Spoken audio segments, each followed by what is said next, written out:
का चमत्कार। जातक कथा। आज से कई सौ साल पूर्व की बात है। एक गांव में रामसिंह नामक एक किसान अपनी पत्नी व बच्चे के साथ रहता था। रामसिंह अनपढ़ व गरीब था, मगर अपने बेटे सुंदर को वह पढ़ा लिखाकर किसी योग्य बनाना चाहता था, ताकि उसका बेटा भी उसकी भांति उम्र भर मेहनत मजदूरी न करता रहे। अपने पुत्र से उसे बड़ी आशाएं थीं। लाखों सपने उसने अपने पुत्र को लेकर संजो डाले थे। वही उसके बुढ़ापे की लाठी था। उसका बेटा सुंदर भी काफी बुद्धिमान था।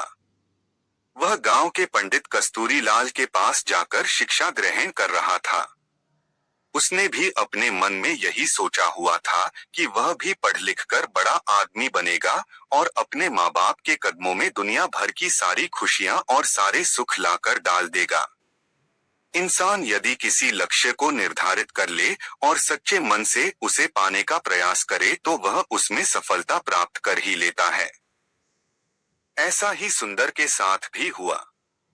वह अपनी कक्षा में अच्छे नंबरों से उत्तीर्ण हुआ। सारे गांव में उसकी खूब वाहवाही हुई। अपने बेटे की इस सफलता पर रामसिंह का मस्तक भी गर्व से ऊंचा हो उठा। एक रात रामसिंह ने अपनी पत्नी से कहा, सुंदर की माँ, मेरे मन में सुंदर को लेकर काफी दिनों से एक विचार उठा रहा है। कहो जी, रामसिंह की पत्नी ने कहा, ऐसी क्या बात है? क्या सुंदर की शादी ब्याह का विचार बनाया है? अरे भगवान, शादी ब्याह तो समय आने पर हम उसका करेंगे ही, मगर अभी उसे अपने पैरों पर तो खड़ा होने दें। मेरा तो यह विचार है कि क्यों न हम उसे शहर भेज दें, ताकि वहां जाकर कोई अच्छा सा काम धंधा सीखकर कुछ बनकर दिखाए। यहाँ गांव में तो बस मेहनत मजदूरी का ही धंधा है। पढ़ने लिखने के बाद भी यदि उसे यही धंधा करना है तो पढ़ाई लिखाई का लाभ ही क्या है? हमारा तो अपना कोई खेत भी नहीं है जिसमें मेहनत करके वह कोई तरक्की कर सके। मगर सुंदर के बापू, सुंदर ने तो आज तक शहर देखा ही नहीं है, हम किसके भरोसे उसे शहर भेज दें? सुंदर की माँ कमला ने कहा, माना कि हमारा सुंदर समझदार और सूझबूझ वाला है और शहर में वह कोई अच्छा सा काम धंधा तलाश भी लेगा, मगर शहर में टिकने का कोई ठिकाना भी तो चाहिए। सुनो सुंदर की माँ, शहर में मेरा एक मित्र है, हालांकि हम दोनों वर्षों से एक दूसरे से नहीं मिले, मगर फिर भी मुझे उम्मीद है कि यदि मैं सुंदर को उसका पता ठिकाना समझाकर भेजूं तो वह अवश्य ही उसे शरण देगा और रोजी रोजगार ढूंढने में वह सुंदर की सहायता भी करेगा। बात तो आपकी ठीक है सुंदर के बापू, लेकिन मेरा मन नहीं मान रहा कि मैं अपने लाल को अपनी आंखों से दूर करूं। ऐसा तुम अपनी ममता के हाथों मजबूर होकर कह रही हो, मगर दिल से तो तुम भी यही चाहती हो कि हमारा बेटा तरक्की करे। इसलिए दिल को मजबूत बनाओ। सुंदर शहर जाकर कुछ बन गया तो हमारा बुढ़ापा भी सुख से गुजरेगा। और इस प्रकार रामसिंह ने अपनी पत्नी को समझा बुझाकर सुंदर को शहर भेजने के लिए राजी कर लिया। उसी शाम सुंदर जब अपने यार दोस्तों के साथ खेलकूद कर घर वापस आया तो रामसिंह ने बड़े प्यार से अपने पास बैठाया और अपने मन की बात बता दी। सुंदर यह जानकर बहुत खुश हुआ कि उसका बापू उसे शहर भेजना चाहता है। वास्तव में सुंदर भी यही चाहता था कि वह किसी प्रकार शहर चला जाए और वहां कोई ऐसा काम धंधा करे जिससे उसका परिवार सदा सदा के लिए गरीबी से छुटकारा पाकर सुख भोगे। आठ पिता का प्रस्ताव पाकर वह बड़ा खुश हुआ और बोला, पिताजी, चाहता तो मैं भी यही था कि पढ़ लिख कर शहर जाऊं और अच्छी सी नौकरी करके घर की कमाई में आपका हाथ बटाऊं, मगर कहीं आप मुझे शहर भेजने से इनकार न कर दें। यही सोचकर मैंने आपसे अपने मन की बात नहीं कही। मगर अब जब आप स्वयं ही मुझे शहर भेजने के इच्छुक हैं, तो इससे अधिक खुशी की बात मेरे लिए भला और क्या हो सकती है। मैं अवश्य ही शहर जाऊंगा। और प्रकार दूसरे ही दिन राम सिंह ने उसे दीन दुनिया की ऊंच नीच समझाई और अपने मित्र का पता देकर शहर के लिए विदा कर दिया। सुंदर काफी सूझबूझ वाला समझदार युवक था। अपने माता पिता के दुख दर्द को वह भली भांति समझता था। वह यह भी जानता था कि गांव में रहकर तो उसका भविष्य अंधकार में ही डूबा रहेगा, जबकि उसकी इच्छा बड़ा आदमी बनकर अपने माता पिता को भरपूर सुख देना था। अतः खुशी खुशी वह शहर के लिए रवाना हो गया। शहर आकर सुंदर की आंखें चुंधिया गईं। खूब भीड़ भड़का, सजी संवरी दुकानें, तागेनिक्कों का आवागम। खैर, आश्चर्य से वह सब देखता सुंदर अपने पिता के कथित दोस्त से मिलने चल दिया।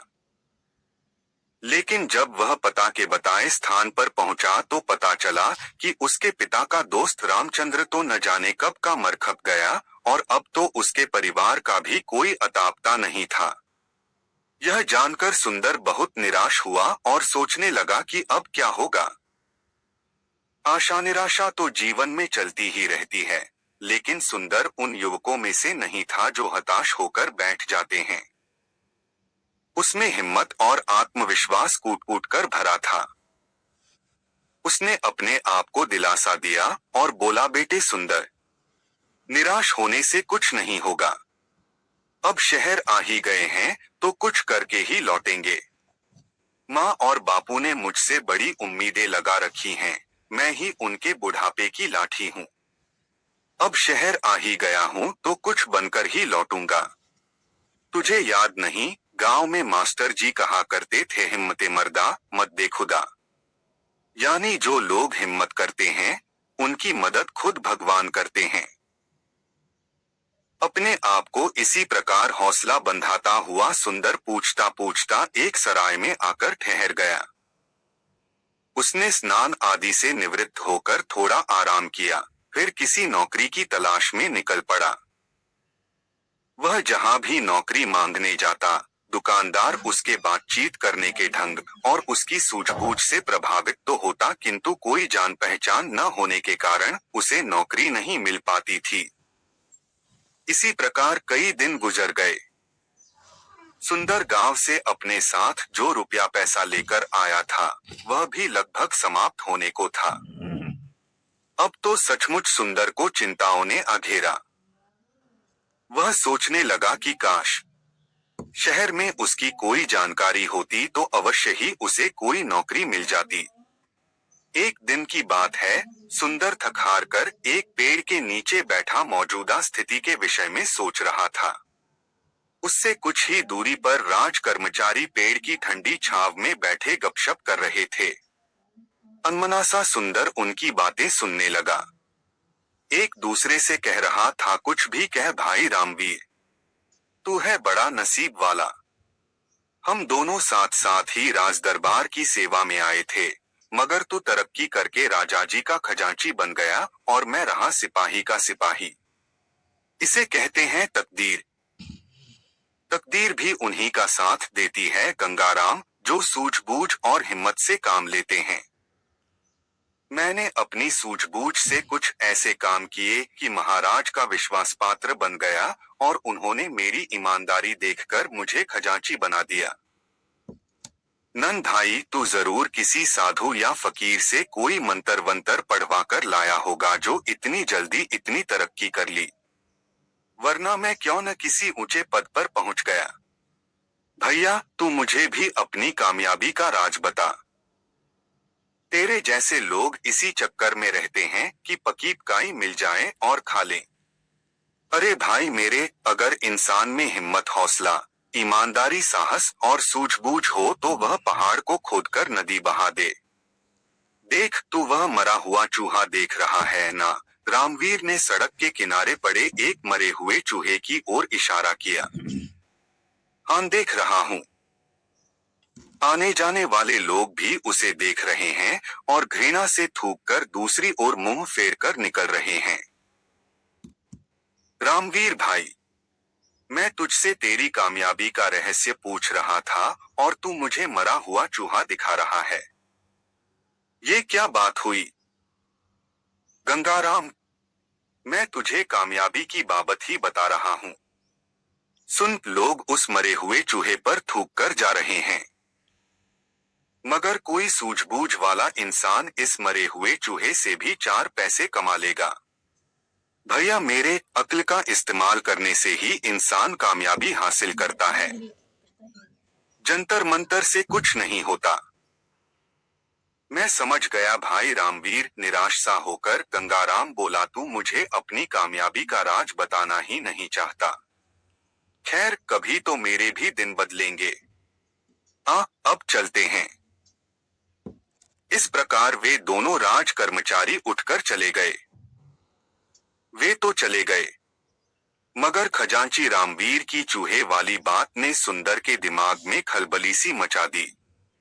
उसके दिमाग में रामवीर की कही बात बार बार गूंज रही थी, लोग उस मरे हुए चूहे पर थूक थूक कर जा रहे हैं, मगर कोई सूझबूझ वाला इंसान इस मरे हुए चूहे से भी 4 पैसे कमा लेगा, 4 पैसा कमा लेगा, 4 पैसे कमा लेगा।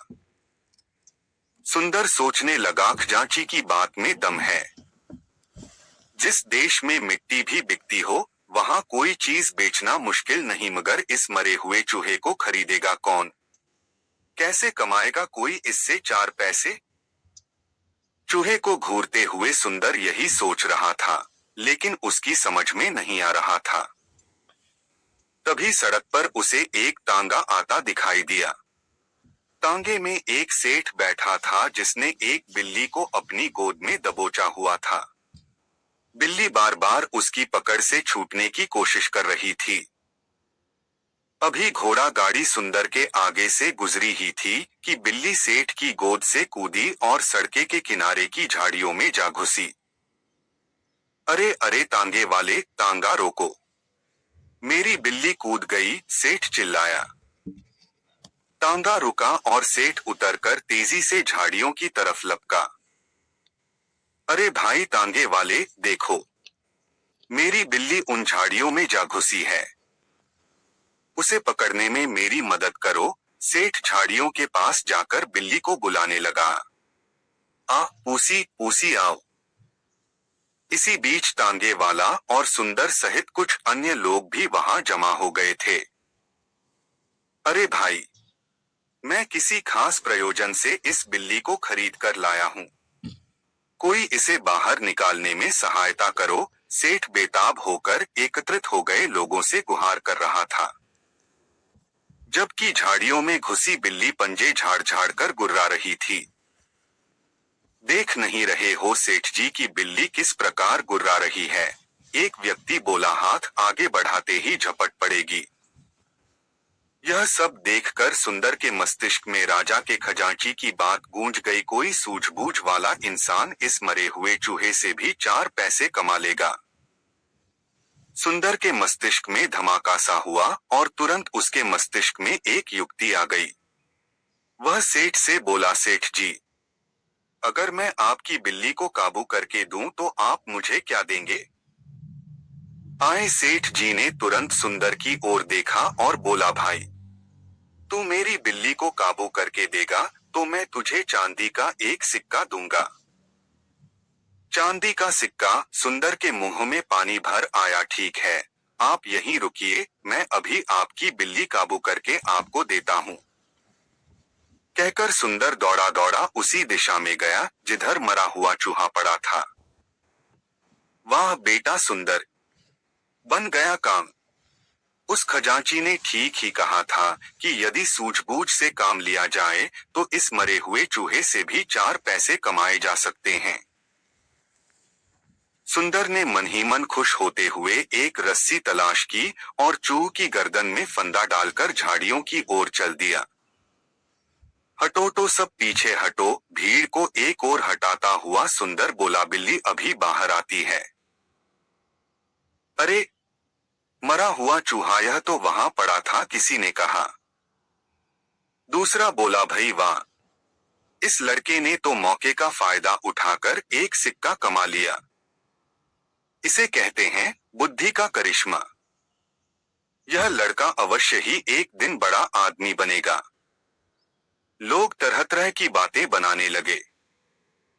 सुंदर झाड़ियों के करीब बैठ गया और रस्सी से बंधे चूहे को बिल्ली के सामने लहराने लगा। मोटे चूहे को देखकर बिल्ली के मुंह में पानी भर आया। एक नजर उसने मैत्री भाव से सुंदर की ओर देखा, फिर दुम हिलाती हुई धीरे धीरे सुंदर के करीब आने लगी। सभी लोग उत्सुकता से यह तमाशा देख रहे थे। और फिर कुछ ही पलों बाद चूहे के लालच में जैसे ही बिल्ली बाहर आई, सुंदर ने उसकी पीठ पर प्यार से हाथ फेरा और उसे गोद में उठा लिया।